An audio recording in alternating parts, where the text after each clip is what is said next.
حجاب ہونا چاہیے، عفت ہونی چاہیے، پاک دامنی ہونی چاہیے ایک بیٹی کے اندر۔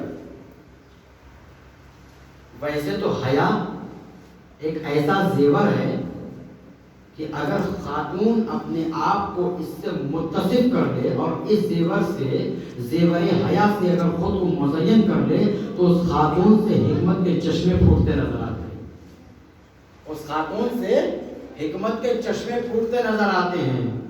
اور یہ حیا ایسا نہیں کہ صرف عورتوں سے مخصوص ہے، نہیں، یہ حیا مردوں میں بھی پائی جانی چاہیے۔ حیا مردوں